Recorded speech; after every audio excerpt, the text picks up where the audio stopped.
I think the committee still has a chance to do that visit. Senator Kongomgen, you can request that visit, the committee to visit officially. Yeah, so that you can also be involved to sort out that swamp. Personally, I have a lot of interest on environmental matters because that's my background. So that swamp should be protected, Mr. Senator Kongomgen. Let's go to the next order. We go back to order number 8.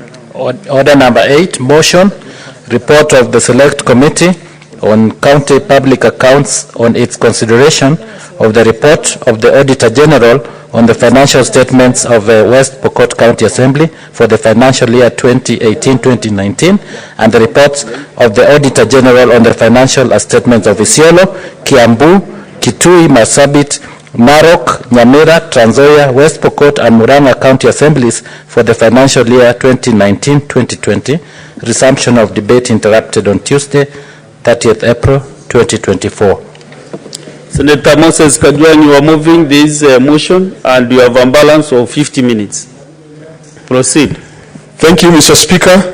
Mr. Speaker, on 30th of April 2024, I had moved the House to adopt the motion on the report of the Select Committee on County Public Accounts on its consideration of the report of the Auditor General on the financial statements of 10 county assemblies, which is Isiolo, Kiambu, Kitui, Marsabit, Narok, Nyamira, Trans Nzoia, and West Pokot County Assemblies.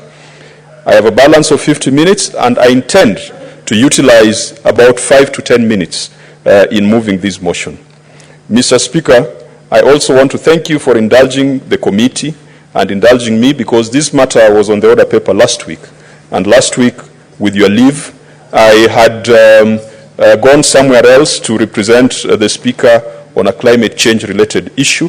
And Mr. Speaker, while I was away, the shareholding of the nation was also rejigged, and now we have a nation where all stakeholders and all shareholders are sitting on the table. Mr. Speaker, as I said when I was moving this motion, for a long time the Senate had not considered the reports of county assemblies because we were concentrated and focused on the county executives. The first chair of the Public Accounts Committee, the distinguished senator from Kakamega, Senator Boni Khalwale, laid a firm ground, laid firm rules that we have followed to date in consideration of reports of the Office of the Auditor General. And I agree with the rules and the algorithm that they established, because county executives take 80%, if not 90%, of county budgets. And sometimes you go for Pareto's principle. Go for the area where you're going to have the biggest impact. But along the way, Mr. Speaker, we realized that a lot of the corruption and bad governance is condoned by weak county assemblies. If there is corruption in the county assembly, there is no way they are going to manage corruption at the county executive level. And so the committee took an interest in the financial statements of county assemblies. Mr. Speaker, I'm happy to report that today, again interestingly, Kakamega County Assembly is the only county assembly that is up to date in consideration of the reports of the Office of the Auditor General. And I want to congratulate the chair of the Public Accounts Committee and the entire Committee of Public Accounts in Kakamega County. I think it's called Honorable Mahelo, and the minority leader, Maitse, and they've been with us every time we are holding these meetings, and they've built the capacity to be able to look at these reports. We just want them to look at them objectively, not to look at them with the governor in mind, or not to look at them with the speaker or clerk in mind. That is the one success story that I have seen. But even though they are considering the reports, it does not mean that there is no corruption and financial mismanagement in those entities. And I want to encourage most of the other county assemblies to be up to date, because if Kakamega can do it, then the rest of the county assemblies can do it. The reports before us, Mr. Speaker, cover West Pokot County Assembly. West Pokot County Assembly is a mess, is a complete mess, Mr. Speaker. And sometimes the Senate seconds staff to go and manage county assemblies as clerks. West Pokot, for the period under consideration, the clerk of the county assembly was a staff of the Senate who had been seconded there. Mr. Speaker, he was not the best ambassador of the Speaker, because if you look of the Senate, because if you look at the report of the Auditor General, for the formative years of West Pokot County Assembly, they were not the best. And we are working hard to encourage and to empower them to clean up the messes so that they are able to oversight the many stalled projects in West Pokot County Executive. The other assembly whose reports you have laid today is Isiolo County Assembly.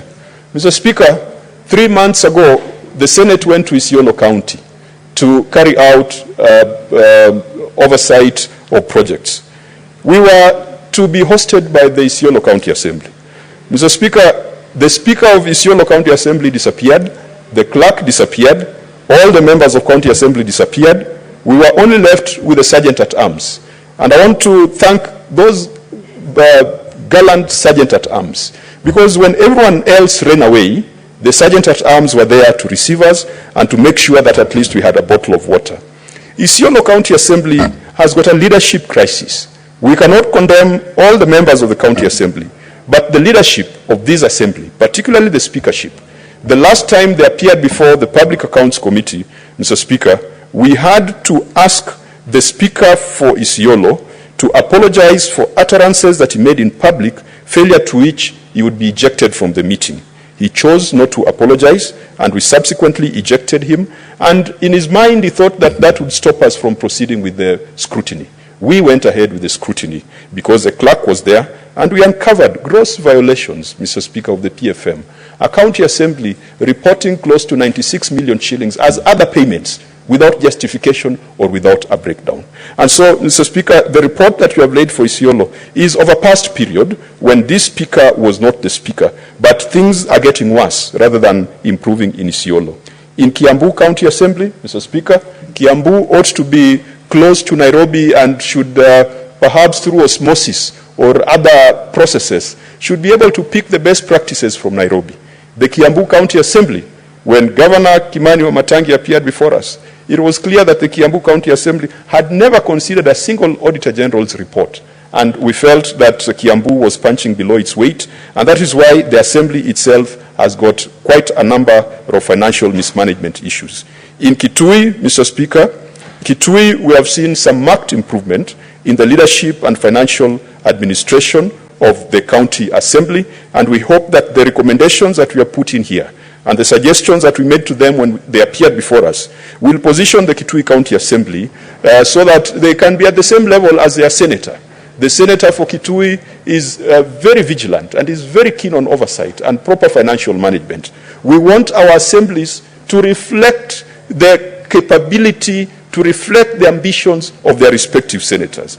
And that is why, Mr. Speaker, when I come to Nyamira County Assembly, I am disappointed that one of the finest senators in this House, or one of the finest legislators in the history of our parliament, comes from Nyamira, Senator Okongo Omoge. But if you look at the County Assembly, the way it is managed and the way it is run, I do not know which pool they picked the leadership of the assembly, and whether it was a different pool from which they picked the senator for Nyamira. Because, Mr. Speaker, Nyamira County Assembly appeared before the Senate, and the senator for Nandi was chairing, and every matter was unresolved and referred to the EACC. And when the vice chair, sitting on behalf of the speaker, gave directives for Nyamira County Assembly to go and correct and give authority to incur and accounting officer roles to the clerk, they went home and fired the clerk, effectively showing us the middle finger. Mr. Speaker, we must ensure that our assemblies are a reflection of the senators here. I think it's only Senator Boni Khalwale who could be proud Chair that of CPAC, that last sentence, can you kindly remove it from the answer? Replace with Ambeta Wandi. Because you are doing so well, I don't want the answer to have that something you have mentioned. Mr. Speaker, I withdraw and apologize. As I explained in the earlier case what have you been doing? What have you been doing? The offensive words. Because if I mention them, then I'll give further effect to the offense. Okay. Kajwang. So, Mr. Speaker, I apologize and withdraw for being offensive. As I mentioned when we were considering the impeachment for the governor for Meru County, Mr. Speaker, and And I'm informed that Njuri Ncheke has refused to be drawn into those shenanigans. Mr. Speaker, I think in Suba, then I translate to Luo, then I translate to English. So sometimes when I speak in English, my words can be taken out of context. Mr. Speaker, I had committed to withdraw and apologize unreservedly on the comments that had made that seemed to indicate that there was no lucid person in Meru County. And as we had agreed, I will bring a proper formal statement so that the record is set clear, and I'm always willing to abide by your directives, Mr. Speaker. Now, Nyamira County Assembly, we must ensure that we continue whipping them, and we must ensure that we continue guiding them, because I do not think that the problem is with the members of the County Assembly. The problem mostly resides in the County Assembly Service Board, where you find a few people with impunity who think that the money that the Assembly gets, they should first take their share before the members of the County Assembly get the services that they deserve. For the period that we are tabling the report, Mr. Speaker, the operations of Nyamira County Assembly were not that bad. The report that we have is not terrible, but in the last 2 or 3 months, because my committee has been very current, we are now dealing with financial statements up to the financial year 2022, and in September we'll be getting to the reports for the financial year 2023. My committee will continue to engage with Nyamira so that whatever recommendations that we made to Nyamira County Assembly are followed and are not sabotaged, and the mandate and authority of the Senate is not undermined. Mr. Speaker, another county assembly whose report we have here is Narok County Assembly. Our experience with Narok has been quite progressive, Mr. Speaker. It is an assembly that listens whenever we make suggestions to them, and it is an assembly that I have seen works closely with their senator. At the end of the day, the role of the assembly and the role of the Senate, there are a lot of intersections. There are a lot of concurrent mandate, concurrent jurisdictions. And so, as I was saying, pointing out, for example, in the case of Nyamira, we want Nyamira Assembly to pull up. The senator has set such a high bar, and I want the Assembly to aspire to that bar. Mr. Speaker, another assembly that we have here is Marsabit County Assembly. And Marsabit County Assembly, Mr. Speaker, we also noticed certain weaknesses that in their financial management systems, but the bigger weakness was their lack of ability or capacity to oversight the county executive. Mr. Speaker, since I've spoken a lot on this matter on the 30th of April, let me just summarize 3 issues. There's the issue of the Society of Clerks at the table. Mr. Speaker, the clerks who are sitting at the table here, they belong to a society, and in the county assemblies, the clerks also belong to the Society of Clerks at the table. It is a body that is registered, so it is not illegal, but it receives money from county assemblies, but their accounts are not audited. Any public funds must be audited, and we have declared that contributions to SOCAT by county assembly are illegal and are a contravention of the PFM Act. However, we have given SOCAT an opportunity to come and engage the Senate. And so, Speaker, unfortunately, 2 appointments that we have been so generous, we have cleared our calendar to allow SOCAT to come before us. They are the ones who have turned down our invitation. The CAF, County Assemblies Forum, is also another body that we've been liaising with on matters to do with the welfare of members of County Assembly. And Mr. Speaker, CAF is not illegal. It is registered as a society. So there's nothing wrong with it. The only problem is when county assemblies contribute 3 million shillings to CAF, and 3 by 47, Mr. Speaker, you can see is clearly a lot of money. And that money is not audited. We don't get financial statements. We have a problem with that. And we have said that county assemblies must stop contributions to the County Assemblies Forum until we have sorted out the legal and regulatory issues and until the CAF accounts can be audited by the Auditor General. Again, the leadership of CAF is a speaker for Elgeyo Marakwet, Speaker Sebulei. I have repeatedly asked him to come before the Senate and told him that our committees are ready and willing to engage with them because members of county assemblies are our brothers and sisters. In fact, Members of county assembly, 90% are persons of integrity, persons who are properly spirited, and persons who want good service delivery. What sometimes fails them is the leadership of the assembly, that entity that we put called the County Assembly Service Board. And sometimes they make decisions on contributions to CAF. And we have told Sebulei, we have told the speaker for Machakos, who's a vice chair, we have told several speakers and members of CAF, come and talk to the Senate. The Senate is ready, open and willing to engage you. If you don't want to talk to the Public Accounts Committee, go and talk to the Devolution Committee, chaired by Senator Abbas. Because I know Senator Abbas has been working on some legislation that would give effect and power to the County Assemblies Forum and the Society of Clerks at the table. Unfortunately, they have not appeared before me. I don't know whether in Senator Abbas' committee they have made presentations, but until that matter is resolved, those contributions to SOCAT and CAF shall continue to be declared as illegal and irregular. Finally, this Senate has allowed assemblies to undertake capital projects. In Isiolo, we went to see a county assembly chamber that is being put up. Unfortunately, as I said, the speaker and the clerk and everybody else disappeared, and we only remained with the sergeant at arms, and so we could only stare, we could only spectate. When we went to Turkana, Mr. Speaker, you do recall, they were putting up a grand county assembly chamber. A number of counties, we have allowed them through the finance committee by revision of the ceilings to put up those projects. Project management by county assemblies is very poor, Mr. Speaker, because there's a lot of duplication. They want to do things, they want to bring in competencies that already exist in the county executive.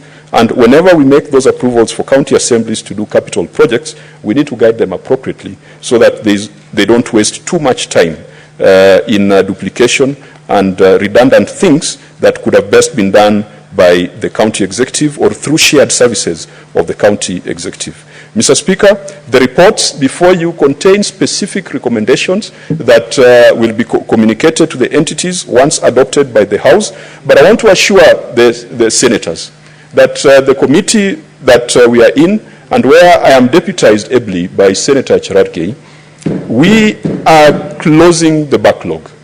We are finalizing the reports for the election year, 2021-2022. And I want to assure this House that in September, we will be considering 2022-2023 for the time that the current governors are in office. And Mr. Speaker, you are a witness. You attended one of our meetings, and we are now able, for example, in the case of Meru, to close the years of Kiraitu Murungi so that we can now focus on the years of Governor Kawira Mwangaza. And I want to thank the senators who have attended our meetings for indulging us and for understanding the backlog that we've been in. That backlog has not been because of laziness, Mr. Speaker.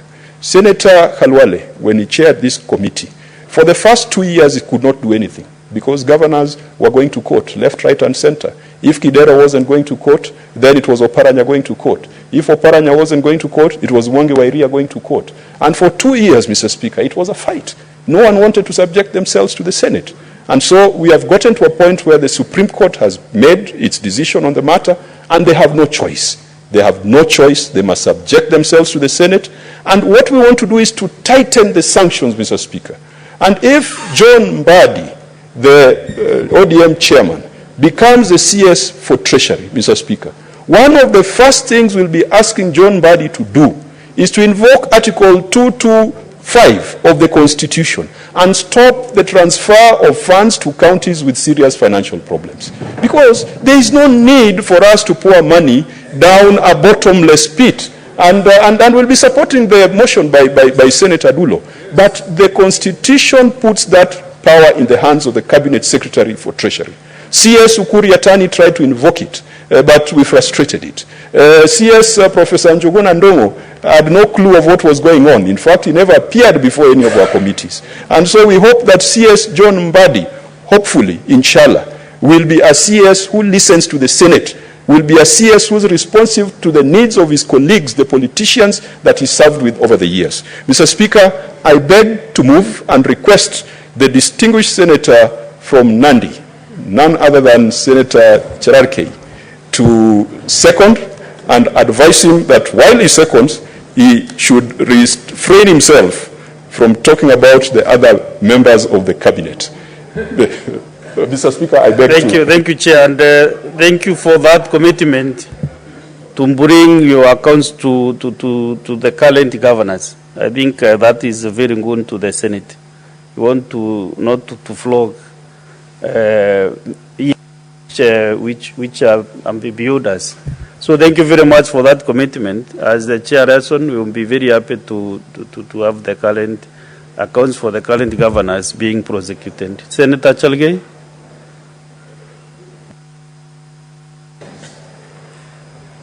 Thank you, Mr. Speaker. Sir, as I rise to second, I want to indicate to my chairperson that there is no cabinet in place except a few people who are the moment cabinet. I thought they are still undergoing vetting.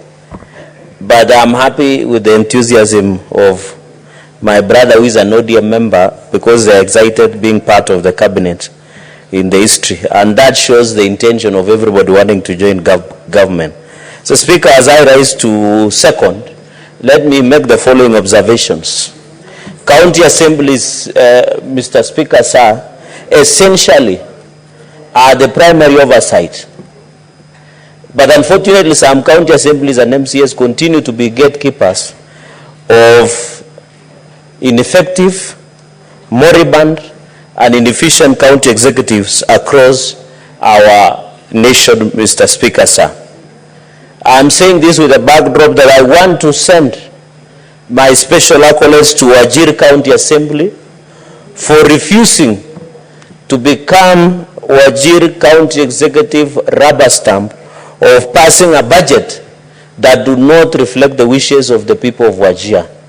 So, Speaker, while I don't condone that they went to an extent of running away with the mess, I agree with the principle of not allowing to pass a budget where allocation, you know, first the office of the First Lady and Second Lady and PCS offices of the ladies have been scrapped.